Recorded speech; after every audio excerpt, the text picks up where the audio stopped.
مسلمانوں کی 800 سالہ کامیاب حکومت کا یہ بھی راز تھا کہ قطب الدین ایبک شکار کھیل رہے تھے، تیر چلایا اور جب شکار کے نزدیک گئے دیکھا تو ایک نوجوان اس تیر سے گھائل پڑا تڑپ رہا تھا۔ کچھ ہی پل میں اس گھائل نوجوان کی موت ہو جاتی ہے۔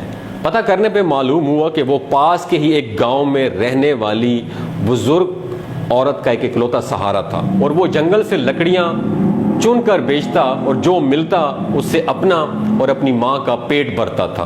قطب الدین ایبک اس کی ماں کے پاس گیا، بتایا کہ اس کے تیر سے غلطی سے اس کے بیٹے کی موت ہو گئی ہے۔ ماں روتے روتے بے ہوش ہو گئی۔ پھر قطب الدین ایبک نے خود کو قاضی کے حوالے کیا اور اپنا جرم بتاتے ہوئے اپنے خلاف، میرے پاکستانیوں اس جملے کو یاد رکھنا، اپنے خلاف مقدمہ چلانے کی آزادی دی۔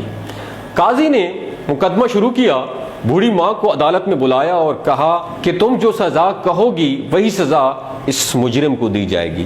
بوڑھی عورت نے کہا کہ ایسا بادشاہ ہماری رعایا کو پھر کبھی نہیں ملے گا جو اپنی سلطنت میں اپنے ہی خلاف مقدمہ چلائے اس غلطی کے لیے جو اس نے جان بوجھ کر نہیں کی۔ آج سے قطب الدین ایبک ہی میرا بیٹا ہے اور میں اسے معاف کرتی ہوں۔ قاضی نے قطب الدین ایبک کو بری کیا اور کہا اگر تم نے عدالت میں ذرا بھی اپنی بادشاہت دکھائی ہوتی تو میں اس بڑھیا کے حوالے نہ کر کے خود ہی میں آپ کو سزا دیتا۔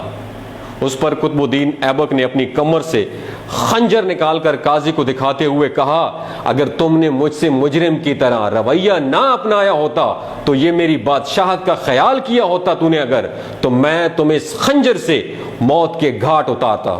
تو یہ ہے اصل حکمرانی، یہ تھی اصل بادشاہت، انصاف، اور یہی ہے اسلام کی تعلیمات۔ اسلام صرف پیار محبت، بھائی چارگی، برابری اور انصاف کی تعلیم بھی دیتا ہے۔ ہمیں تکبر، نفرت، ریاکاری، طرفداری اور باطل کی خوشنودی حاصل کرنے سے پرہیز کرنا چاہیے۔ آپ نے اس کہانی سے کیا سیکھا؟